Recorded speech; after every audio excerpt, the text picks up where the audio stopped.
प्यारे बच्चों, सुप्रभात। आओ हिंदी व्याकरण और हिंदी भाषा सीखें कार्यक्रम में आप सबका हार्दिक स्वागत है। प्यारे बच्चों, आज हम NCERT द्वारा कक्षा 10वीं के लिए निर्धारित पूरक पाठ्य पुस्तक कृतिका भाग 2 के सभी पाठों के अभ्यास के प्रश्नोत्तर सीखना प्रारंभ करेंगे। प्यारे बच्चों, कृतिका पूरक पाठ्य पुस्तक का पहला पाठ है माता का आंचल। प्यारे बच्चों, आइए माता का आंचल नामक पाठ के प्रश्नोत्तर सीखना प्रारंभ करते हैं। पहला प्रश्न देखिए, प्रस्तुत पाठ के आधार पर यह कहा जा सकता है कि बच्चे का अपने पिता से अधिक जुड़ाव था, फिर भी विपदा के समय वह पिता के पास न जाकर मां की शरण लेता है। आपकी समझ से इसकी क्या वजह हो सकती है? प्रश्न नंबर 1 का उत्तर देखिए, बच्चे को हृदय स्पर्शी स्नेह की पहचान होती है। बच्चे को विपदा के समय अत्यधिक ममता और स्नेह की आवश्यकता थी। भोलानाथ का अपने पिता से अपार स्नेह था, पर जब उस पर विपदा आई तो उसे जो शांति व प्रेम की छाया अपनी माँ की गोद में जाकर मिली, वह शायद उसे पिता से प्राप्त नहीं हो पाती। माँ के आंचल में बच्चा स्वयं को सुरक्षित महसूस करता है। प्यारे बच्चों, प्रश्न नंबर 2 देखिए, आपके विचार से भोलानाथ अपने साथियों को देखकर सिसकना क्यों भूल जाता है? भोलानाथ भी बच्चे की स्वाभाविक आदत के अनुसार अपनी उम्र के बच्चों के साथ खेलने में रुचि लेता है। उसे अपनी मित्र मंडली के साथ तरह तरह की क्रीड़ा करना अच्छा लगता है। वे उसके हर खेल व हुड़दंग के साथी हैं। अपने मित्रों को मजा करते देख वह स्वयं को रोक नहीं पाता, इसलिए रोना भूलकर वह दोबारा अपनी मित्र मंडली में खेल का मजा उठाने लगता है। उसी मगन अवस्था में वह सिसकना भी भूल जाता है। प्यारे बच्चों, प्रश्न नंबर 3 देखिए, आपने देखा होगा कि भोलानाथ और उसके साथी जब तब खेलते खाते समय किसी न किसी प्रकार की तुकबंदी करते हैं। आपको यदि अपने खेलों आदि से जुड़ी तुकबंदी याद हो तो लिखिए।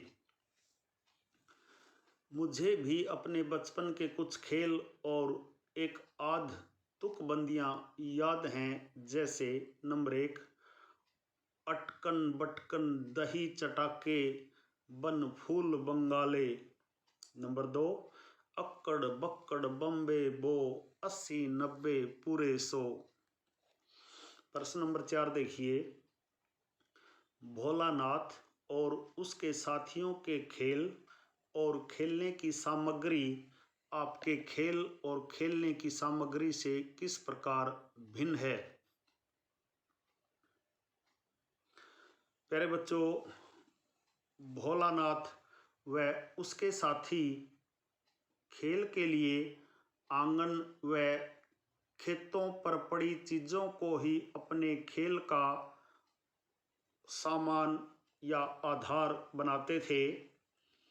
उनके लिए मिट्टी के बर्तन, पत्थर, पेड़ों के पत्ते, गीली मिट्टी, घर के सामान आदि वस्तुएं होती थी, जिनसे वह खेलते व खुश होते।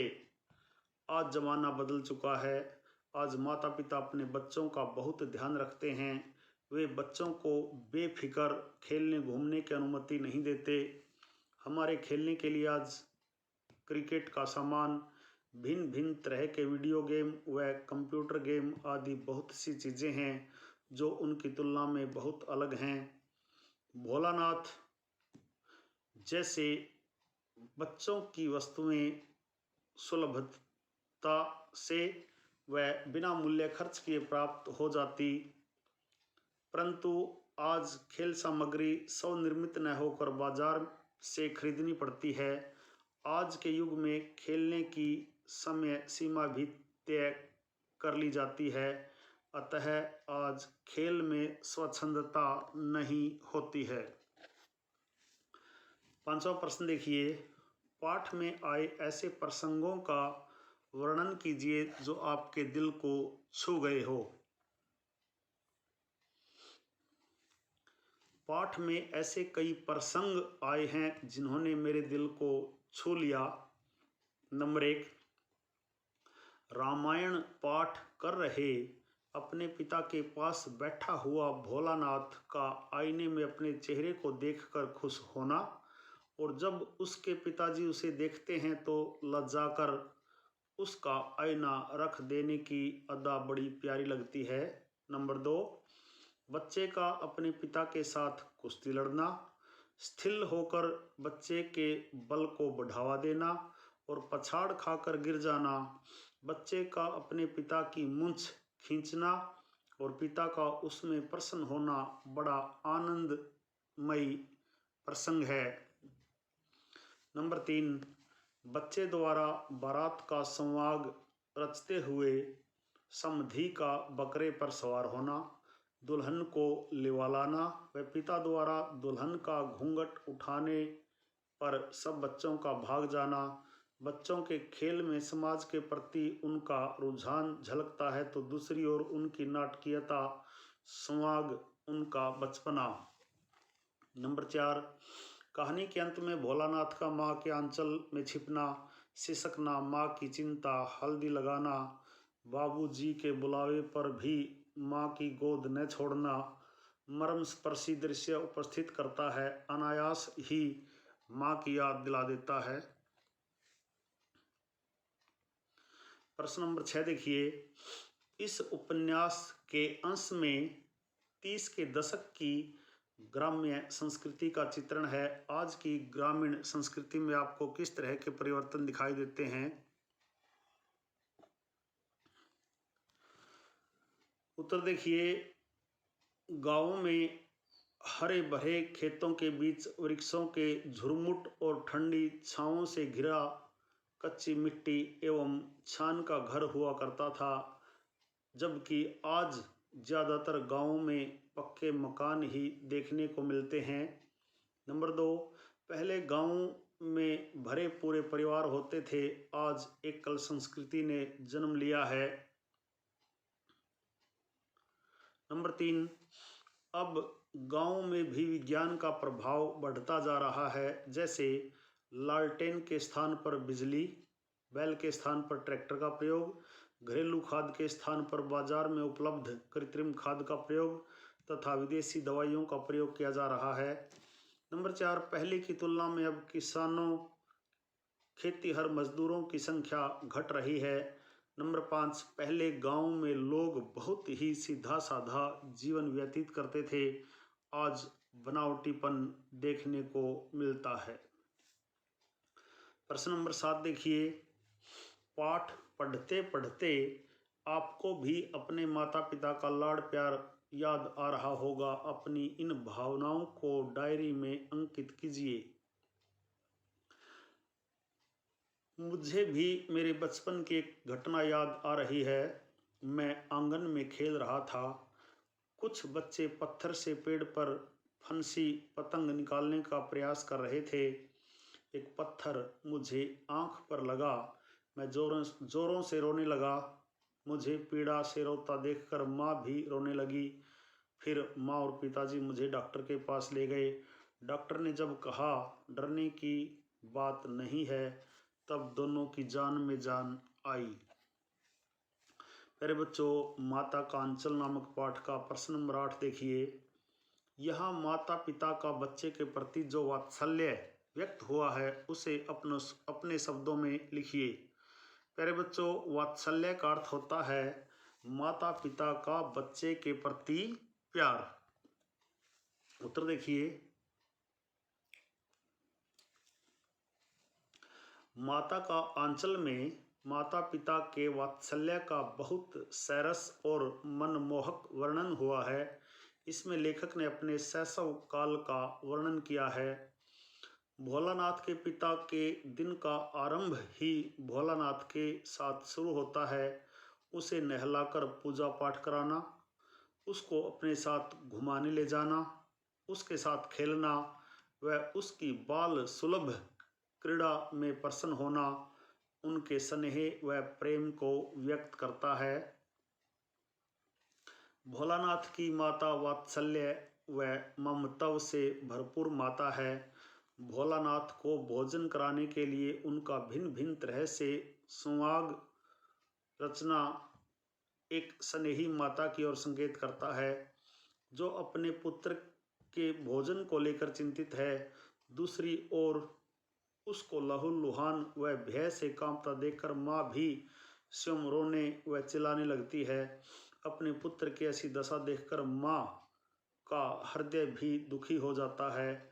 माँ का ममतालु मन इतना भावुक है कि वह बच्चे को डर के मारे कांपता देखकर रोने लगती है। उसकी ममता पाठक को बहुत प्रभावित करती है। प्रश्न नंबर 9 देखिए, माता का आंचल शीर्षक की उपयुक्तता बताते हुए कोई अन्य शीर्षक सुझाइए। प्यारे बच्चों,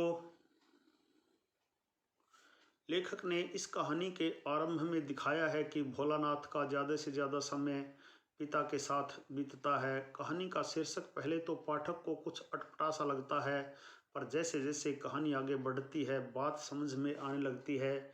इस कहानी में माँ के आंचल की सार्थकता को समझाने का प्रयास किया गया है। भोलानाथ को माता व पिता दोनों से बहुत प्रेम मिला। उसका दिन पिता की छत्र छाया में ही शुरू होता है। पिता उसकी हर क्रीड़ा में सदैव साथ रहते हैं, विपदा होने पर उसकी रक्षा करते हैं। परंतु जब वह सांप से डरकर माता की गोद में आता है और माता की जो प्रतिक्रिया होती है वही वैसी प्रतिक्रिया या उतनी तड़प एक पिता में नहीं हो सकती। माता उसके भय से भयभीत है, उसके दुख से दुखी है, उसके आंसू से खिन्न है। वह अपने पुत्र की पीड़ा को देखकर अपनी शुद्ध बुद्ध खो देती है। वह बस इसी प्रयास में है कि वह अपने पुत्र की पीड़ा को समाप्त कर सके। माँ का यही प्रयास उसके बच्चे को आत्मीय सुख व प्रेम का अनुभव कराता है। उसके बाद तो बात शीशे की तरह साफ हो जाती है कि पाठ का शीर्षक माता का आंचल एकदम उपयुक्त और सार्थक बन पड़ा है। प्यारे बच्चों, प्रश्न नंबर 10 देखिए, बच्चे माता पिता के प्रति अपने प्रेम को कैसे अभिव्यक्त करते हैं। प्यारे बच्चों, बच्चे भी माता पिता के प्रति अपने प्रेम को कई प्रकार से अभिव्यक्त करते हैं। नंबर 1, माता पिता के साथ विभिन्न प्रकार की बातें करके अपना प्यार व्यक्त करते हैं। नंबर 2, माता पिता को कहानी सुनाने या कहीं घुमाने ले जाने की या अपने साथ खेलने को कहकर। 3, वे अपने माता पिता से रो धोकर या जिद करके कुछ मांगते हैं और मिल जाने पर उनको विभिन्न तरह से प्यार करते हैं। 4, माता पिता के साथ नाना प्रकार के खेल खेलकर। 5, माता पिता की गोद में बैठकर या पीठ पर सवार होकर माता पिता के साथ रहकर उनसे अपना प्यार व्यक्त करते हैं। प्रश्न नंबर 11 देखिए, इस पाठ में बच्चों की जो दुनिया रची गई है वह आपके बचपन की दुनिया से किस तरह भिन्न है। प्यारे बच्चों, प्रस्तुत पाठ में बच्चों की जो दुनिया रची गई है उसकी पृष्ठभूमि पूर्णतया ग्रामीण जीवन पर आधारित है। प्रस्तुत कहानी 30 के दशक की है। तत्कालीन समय में बच्चों के पास खेलने कूदने का अधिक समय हुआ करता था। उन पर पढ़ाई करने का आज जितना दबाव नहीं था। ये अलग बात है कि उस समय उनके पास खेलने के अधिक साधन नहीं थे। वे लोग अपने खेल प्रकृति से ही प्राप्त करते थे और उसी प्रकृति के साथ खेलते थे। उनके लिए मिट्टी, खेत, पानी, पेड़, मिट्टी के बर्तन आदि साधन थे। आज 3 वर्ष की उम्र होते ही बच्चों को नर्सरी में भर्ती करा दिया जाता है। आज के बच्चे वीडियो गेम, टीवी, कंप्यूटर, शतरंज आदि खेलने में लगे रहते हैं या फिर क्रिकेट, फुटबॉल, हॉकी, बैडमिंटन या कार्टून आदि में ही अपना समय बिता देते हैं। प्रश्न नंबर 12 है माता कांचल पाठ का अंतिम और 12वां प्रश्न। फणीश्वर नाथ रेणु और नागार्जुन की आंचलिक रचनाओं को पढ़िए। प्यारे बच्चों, फणीश्वर नाथ रेणु का उपन्यास मैला आंचल पठनीय है। इसी प्रकार नागार्जुन का उपन्यास बल चन्मा आंचलिक है। यदि आपको कहीं आपके विद्यालय की लाइब्रेरी में, पुस्तकालय में आपको फणीश्वर नाथ रेणु का मैला आंचल और नागार्जुन का बलचन्मा पढ़ने को मिले तो ज़रूर पढ़िए और इन उपन्यासों का आनंद लीजिए। प्यारे बच्चों, यह था आज का पाठ माता का आंचल। आशा है इसके अभ्यास के सभी प्रश्नोत्तर आपको अच्छी प्रकार से समझ में आए होंगे। प्यारे बच्चों, अभ्यास के प्रश्नोत्तरों पर आधारित आज का यह वीडियो यदि आपको पसंद आया हो तो इस वीडियो को लाइक, कमेंट और ज़्यादा से ज़्यादा शेयर ज़रूर करें। प्यारे बच्चों, यदि आप वास्तव में गंभीरता के साथ हिंदी व्याकरण और हिंदी भाषा को सीखना चाहते हैं, आपके अपने YouTube चैनल संगम टीवी हिंदी व्याकरण को सब्सक्राइब जरूर करें और वीडियो पर दिए बेल आइकन को जरूर दबाएं ताकि संगम टीवी हिंदी व्याकरण पर पढ़ाए जाने वाले पाठों का सबसे सरल और सटीक विश्लेषण YouTube पर अपलोड होते ही उसका नोटिफिकेशन सबसे पहले आपके पास पहुंचे। प्यारे बच्चों, खुश रहें, मस्त रहें, योगा करें, स्वस्थ रहें, आपका दिन मंगलमय हो।